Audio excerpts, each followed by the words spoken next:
โจវាជ្រើសរើសនៅស្ងៀមស្ងាត់នៅខណៈពេលដែលឆ្កែតែងតែព្រោះតែវាបានដឹងថាការបញ្ចេញសម្លេងឮខ្លាំងពេកនឹងអាចធ្វើឲ្យគូសត្រូវដឹងខ្លួនខ្លាមិនចាំបាច់ផ្ដល់សញ្ញាដាស់តឿននៅក្នុងតំបន់របស់វាដោយការក្រហឹមវាគ្រាន់តែបណ្ដោយឲ្យស្នាមជើងរបស់វានិយាយជំនួសវាតោមិនចាំបាច់រត់លឿនបំផុតវាគ្រាន់តែរងចាំពេលវេលាដែលស័ក្តិសមដើម្បីវាយប្រហារខ្លាអាចសម្ងំស្ងៀមបានរាប់ម៉ោងគ្រាន់តែចង់ឲ្យប្រកាសចិត្តថា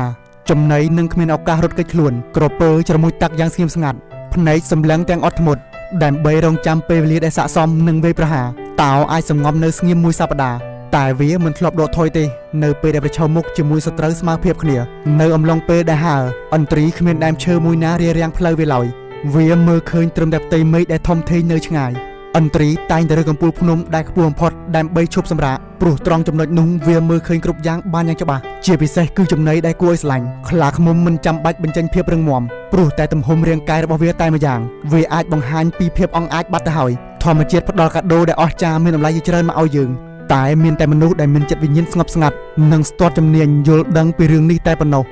ដែលអាចមានវាបានចូលចងចាំទុក